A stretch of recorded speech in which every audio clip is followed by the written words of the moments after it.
गलत चीज का कनेक्ट कर देने से उनको भी गलत ही माना जाता है। इसका इस्तेमाल कर लेते हैं। वेस्ट को भी आप बहुत बढ़िया तरीके से यूटिलाइज करके उसका भी आप बेनिफिट ले सकते हो।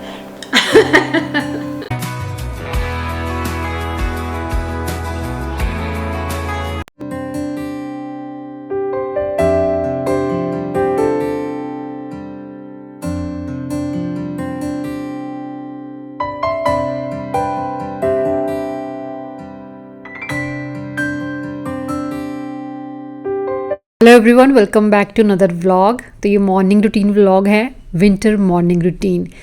बहुत व्लॉग्स मिलेंगे आपको इस तरह के मेरे चैनल पे, लेकिन फिर भी आप बार बार मुझे रिक्वेस्ट करते हैं कि मैं अपनी रूटीन आपके साथ शेयर करूं, जबकि आप सबको भी बहुत अच्छे से पता है कि मेरी रूटीन सालों से सेम चल रही है, उसमें कोई चेंजेस नहीं है। अगर मैं समर्स की बात करूं, मतलब गर्मियों की बात करूं, तो 4:30 बजे मेरी मॉर्निंग हो जाती है। लेकिन हाँ, अगर मैं बात करूं विंटर्स की, तो मैं थोड़ा सा मतलब आधा पौना घंटा लेट उठती हूँ, फिर भी 5:15 के अराउंड में उठ जाती हूँ। बहुत सालों से जल्दी उठने की आदत है, इसलिए जल्दी उठती हूँ। बाकी ऐसा कुछ नहीं कह रही हूँ कि जो लोग लेट उठते हैं वो अपने काम पूरे नहीं कर पाते। बस इतना पता है कि हर कोई अपनी रूटीन के हिसाब से अपने शेड्यूल बना ही लेता है, अपनी स्पीड के हिसाब से अपने काम निपटा ही लेता है। बस उठने के बाद एक सिंपल पानी का ग्लास, मतलब प्लेन पानी का गिलास पीती हूँ मैं। आजकल थोड़ा गर्म लेने लगी हूँ तो बॉटल साथ में रखती हूँ, अदरवाइज गर्मियों में आपने देखा होगा सिर्फ एक टम्बलर मेरा भर के साइड पड़ा रहता है। उसके बाद अपना फ्रेशन अप हुए, फिर करती हूँ थोड़ी देर अपना नित्यनेम। जैसे मैं आपको बहुत बार कहती हूँ कि सुबह उठते ही कोई कंप्लेंट नहीं, किसी चीज का कोई रिग्रेट नहीं, सिर्फ शुक्राना। कुलदीप जी भी अर्ली उठ जाते हैं, लेकिन फिर उठने के बाद 1 घंटा तकरीबन वो बेड पे ही बैठते हैं, आराम से अपना पानी वानी पियेंगे, वो भी थोड़ी देर अपनी प्रेयर करते हैं। उसके बाद बारी आती है एक्सरसाइज करने की।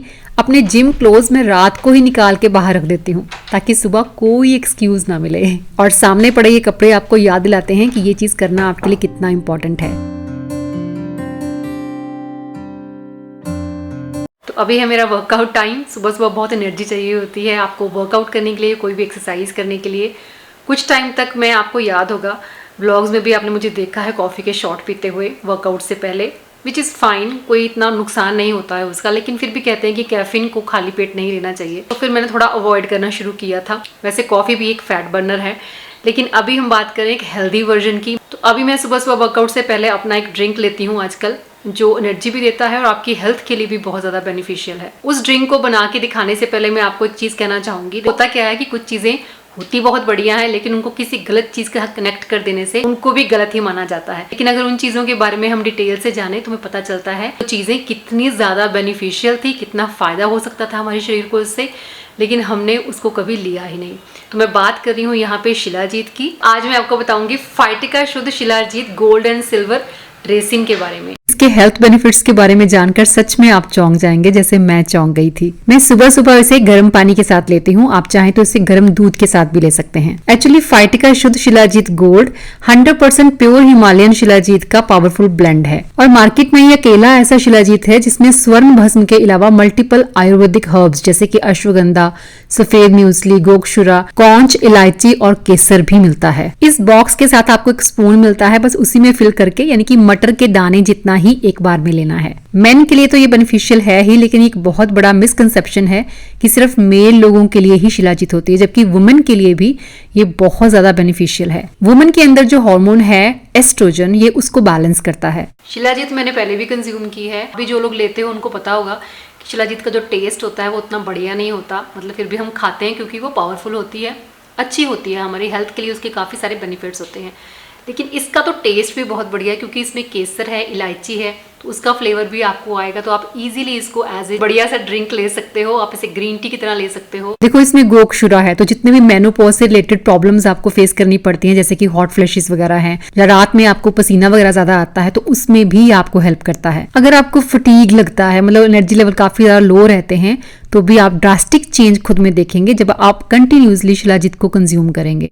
शुद्ध शिलाजीत गोल्ड एंड सिल्वर दोनों से बनी है, तो यानी कि गर्मियों में भी आप इसको ले सकते हैं। 12 महीने आप इस शिलाजीत को कंज्यूम कर सकते हैं। अमेजिंग अमेजिंग रिजल्ट्स आपको मिलेंगे, क्योंकि इसमें कौंच होता है, तो आपके एजिंग के प्रोसेस को ये स्लो कर देता है। और दूसरी चीज़ ये है कि आप एनर्जी लेवल अपने आप देखेंगे कि आपके एनर्जी लेवल्स कितने ज़्यादा हाई हो जाते हैं। फाइटिका शुद्ध शिलाजीत कॉस्ट इफेक्टिव भी है, यानी कि high value in low price. और दूसरी इंपॉर्टेंट चीज़ है कि आपको इसकी प्योरिटी पे डाउट करने की जरूरत नहीं है, क्योंकि ये गवर्नमेंट लैब टेस्टेड है। और एक और बात, आप सब जानते हैं अच्छे से कि मैं अपनी हेल्थ को लेकर कितनी ज़्यादा पॉजिटिव हूँ, तो मैं ऐसा कोई भी प्रोडक्ट यूज़ नहीं करूँगी जो मेरी हेल्थ को हार्म करे, प्लस आपकी भी।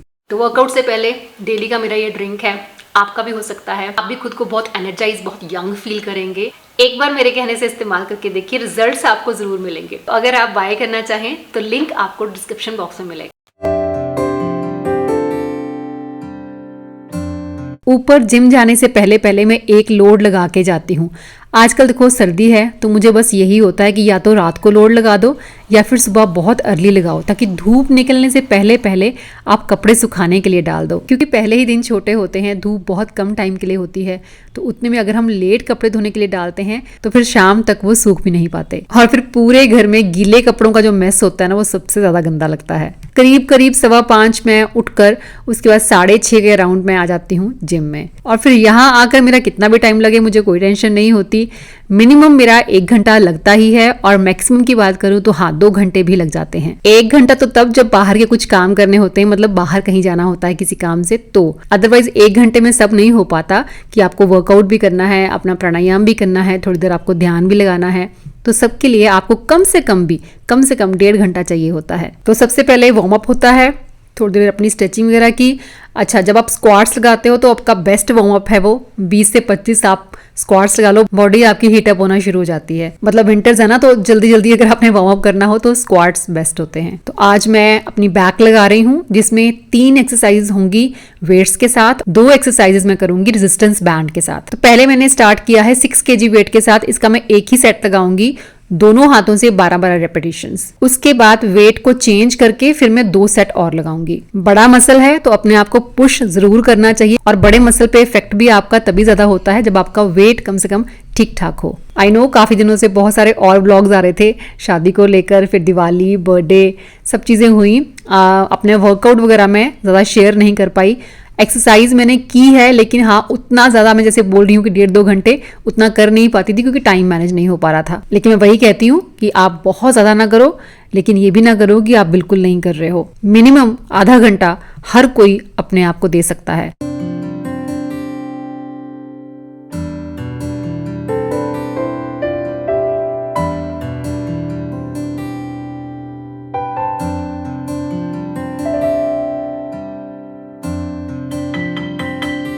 पहले 2 एक्सरसाइजेज मेरी थी डंबल्स के साथ, 3rd एक्सरसाइज मैं कर रही हूँ बारबेल रॉड के साथ। मतलब वही है कि मिनिमम 3 और मैक्सिमम 5 एक्सरसाइजेज आपकी होनी चाहिए, जिसमें आप 2 सेट्स लगाओ तो भी चलेगा, 3 सेट्स लगाओ तो भी चलेगा। और बिगनर्स के लिए मैं हमेशा कहती हूँ रैप्स अपने कम रखो, 8 से 10 रैप्स आप लगा सकते हो स्टार्टिंग में, उसके बाद 12 से 15, फिर 18 से 20 तक जाता है। मैं जिम जा पा रही थी तो बहुत बढ़िया था, नहीं जा पा रही हूँ तो कोई रिग्रेट नहीं है, क्योंकि मैं सारी एक्सरसाइजेज यहाँ घर पे भी कर पा रही हूँ। जिम में ऐसी बहुत सारी एक्सरसाइजेज होती हैं जिन्हें सिर्फ आप मशीन्स पे ही कर सकते हो, लेकिन मुझे बताते हुए बहुत खुशी हो रही है कि रेजिस्टेंस बैंड के साथ भी आपकी सेम ही स्ट्रेंथ लगती है। तो इन बैंड्स के बारे में पहले भी मैंने आपके साथ शेयर किया था। अगर आपने वही वाले बैंड्स लिए हैं तो आपने बहुत अच्छा किया है, क्योंकि इनका रिजल्ट बहुत बढ़िया है। स्ट्रेंथ मेरी ज्यादा लगे इसके लिए मैंने 1 की बजाय 3 बैंड्स को अटैच किया है। तो जिन लोगों ने मेरी जिम की वीडियोस देखी थी उन्होंने मुझे ये वाली एक्सरसाइज मशीन पे करते हुए जरूर देखा होगा। एक्सरसाइज की डिटेल मैं आपके साथ एक्सरसाइज वीडियो में ही शेयर कर पाऊंगी, लेकिन इस वीडियो से भी आपको आइडिया जरूर मिल जाएगा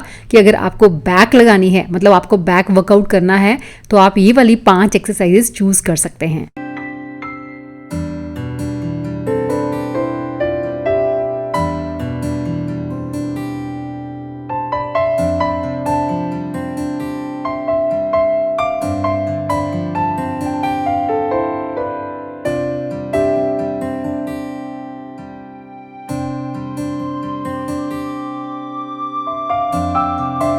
और जब तक मैं अपना वर्कआउट प्राणायाम वगैरह करके बाहर निकलती हूँ, ये शैतान मेरा यहीं पे वेट कर रहा होता है। स्टफी भी मोस्टली यहीं पे होता है ऊपर, लेकिन आज हाँ, हाउस हेल्पर ने कहीं डोर खुला छोड़ दिया और वो गली में निकल गया है। थोड़ी देर बाहर यहाँ वहाँ भागेगा, उसके बाद फिर अपनी मर्जी से ही अंदर आएगा। थोड़ी सी पालक ले जा रही हूँ तोड़ के, यहीं पे मैंने एक नाइफ रखा होता है ताकि फ्रेश फ्रेश कुछ तोड़ा ब्रेकफास्ट के काम आ जाता है।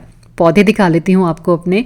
मेथी जो मैंने पहले लगाई थी, मतलब शादी पे जाने से पहले, वो थोड़ी थोड़ी ग्रो हो गई है। साथ ही अपराजिता के पौधे, हाँ सर्दियों में मुझे उम्मीद नहीं थी कि ये सीड्स जो हैं वो ग्रो कर जाएंगे, लेकिन छोटी छोटी सैपलिंग्स जो हैं वो आना स्टार्ट हो गई हैं। हाँ, चाहे फ्लावर्स अभी नहीं आएंगे इन पे, पौधे वो उतने बढ़िया तैयार नहीं हो पाएंगे, लेकिन चलो ग्रो तो होने लगे।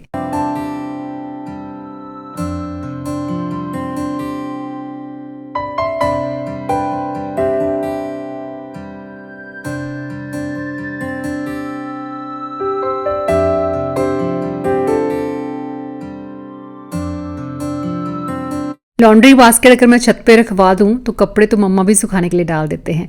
सूखे कपड़े उतार कर उन्हें फोल्ड भी कर देते हैं। सूखे बर्तन अपनी अपनी जगह पर लगा देते हैं। कभी छोटी मोटी चीज़ें जो पील करनी होती हैं, कोई चॉपिंग करनी होती है, जैसे गार्लिक पील करना होता है, तो वो भी वो कर देते हैं। लेकिन आजकल तो फिलहाल वो हिमाचल की सैर कर रहे हैं। जैसा कि आप सबको पता है कि विशाल की शादी के बाद वो वहीं रुक गए थे। अभी बस कह रहे थे कि आ जाऊंगी 2-4 दिन में। नाश्ता करने से पहले पहले ही मेरे 3-4 ग्लास तो पानी के ही हो जाते हैं। प्लेन पानी ले लिया, कभी नींबू पानी साथ में ले लिया या आंवला जूस ले लिया, फिर शिलाजीत का 1 कप पी लिया। जिम करते करते भी थोड़ा बहुत पानी पिया जाता है। उसके बाद अब ये बीटरूट जूस हो गया। और ये जो रूटीन है ना आपकी, ये जो लिक्विड ज़्यादा कंज्यूम करने की, पूरा दिन आपको एनर्जाइज रखती है ये। अच्छा, डिटॉक्स वीडियो में जब मैंने बीटरूट जूस बनाया था, आंवला जूस बनाया था, तो मुझसे पूछा गया था ये जो वेस्ट बच जाता है इसका क्या करते हो, आप फेंक देते हो?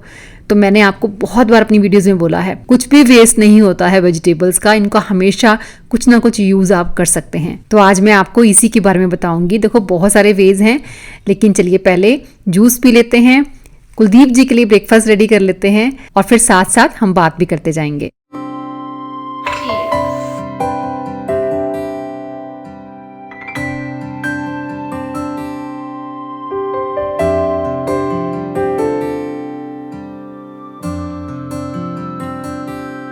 तो कुलदीप जी के लिए बना रही हूँ बेसन के चीले और पहला यूज़ मैं आपको दिखा रही हूँ बीटरूट वेस्ट का, जिसको मैंने डाल दिया है बेसन के अंदर ही। अब देखो इसमें बीटरूट भी है, गाजर भी है, अदरक मैंने डाला हुआ था तो उसका वेस्ट भी है, साथ में आंवला का वेस्ट भी है। तो लहसुन वगैरह कुछ डालने की जरूरत नहीं है। हरी मिर्च बस मैंने चॉप करके डालनी है इसमें।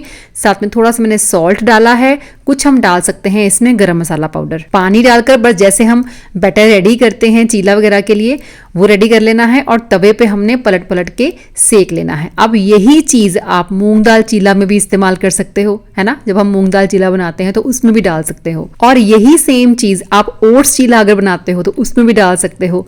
रागी का चीला बनाते हो उसमें भी डाल सकते हो। मतलब एनी काइंड ऑफ चीला, चावल के आटे से बनाते हो तो उसमें भी डाल सकते हो। सूजी की इडली अगर आप बनाते हो उसमें ऐड कर लेना। मतलब बाकी का आप सोच लो, जितनी चीज़ें आप इमेजिन कर सकते हो। कोई भी बैटर जब आप रेडी करते हो चीला बनाने के लिए या इडली बनाने के लिए, तो सब में आप ये बीटरूट का वेस्ट ऐड कर सकते हो। तो मतलब कहने का ये है कि चाहे आप रोज़ बनाइए बीटरूट का जूस, जो भी वेस्ट बचेगा अलग अलग नाश्ते में आप उसका इस्तेमाल कर सकते हो। अभी आगे देखते जाइए, 10 चीजें मैंने आपको और गिनानी है जिसमें आप इसका इस्तेमाल कर सकते हैं। तो जूस तो हमने पी लिया और जो बचा वो पूरे का पूरा फाइबर है। फाइबर फेंकने का दिल नहीं करता है। बीटरूट की बात तो अभी चल ही रही है, लेकिन आंवला जूस बहुत ज़्यादा बनने वाला है। अब विंटर्स आ गए हैं तो जो वेस्ट होता है आंवला का, उसका इस्तेमाल आप बहुत ही इजीली इस तरह से कर सकते हैं कि उसको आटे में गूंद दीजिए, मतलब डो रेडी कर दीजिए, किसी को पता नहीं चलता है। मैं बता रही हूँ बहुत टेस्टी रोटी बनती है। टेस्टी इन द सेंस कि कोई टेस्ट भी नहीं आपको आएगा, ऐसा भी फील नहीं होगा कि कुछ अटपटा सा लग रहा है, किसी को पता नहीं चलेगा आपके घर में। आप आराम से आटे में गूंद दीजिए, लेकिन हाँ थोड़ा थोड़ा आटा गूंदिए। ऐसा ना हो कि आंवले की वजह से आटा एक दिन में खट्टा हो जाए। तो उतना ही गूंदिए जितना आपको चाहिए, जितना आपका यूज हो जाए। आटे में चोकर मिलाने की सलाह दी जाती है, तो एक तरह का चोकर ही है ये, फाइबर है, इसको जरूर ऐड कर लीजिए और बिल्कुल नॉर्मल रोटियों की तरह ही रोटी बनेगी। अभी कुलदीप जी तो चले गए नाश्ता करके, क्योंकि उनको जाना था कहीं पे। तो अब मैं बनाऊंगी अपना नाश्ता। वैसे तो बेसन का चीला बहुत ही हेल्दी नाश्ता है, एक ही नाश्ता बना के हम दोनों ब्रेकफास्ट कर सकते थे, लेकिन आपके लिए मैं एक और रेसिपी बना रही हूँ ताकि मैं आपको बता सकूँ कि किस तरह से आप बीटरूट को अलग अलग तरीके से इस्तेमाल कर सकते हैं। तो अभी मेरे पास ये बीटरूट बच गया और मेरे को एक क्वेश्चन भी आया था कि आप जैसे बॉयल चना वगैरह है, राजमा वगैरह है, उनका क्या करते हो। मैंने पहले भी बताया था कि ऐसा नहीं है कि चना या राजमा बॉयल करके रख लेती हूँ और उसके बाद फिर मैं उसकी सब्जी बनाती हूँ। सब्जी बनाने के लिए हम फ्रेश ही रात को सोक कर लेते हैं और सुबह उसको बना लेते हैं। जो बॉयल राजमा या बॉयल चना हमारे पास पड़े होते हैं, उनके साथ में अलग अलग तरह के स्नैक्स बनाती हूँ। जैसे कि चाट बना सकते हो आप, सैलड बना रहे हो तो सैलड में एज ए प्रोटीन आपने उसका यूज कर लिया, चना कबाब, राजमा कबाब वगैरह बना सकते हो। बहुत तरीके हैं। अगर आपके पास बॉयल चीजें पड़ी हैं, आपने फ्रीज करके रखी हुई हैं, बहुत सारे तरीके हैं उनको इस्तेमाल करने के। तो चलिए फटाफट से पहले इसका इस्तेमाल कर लेते हैं।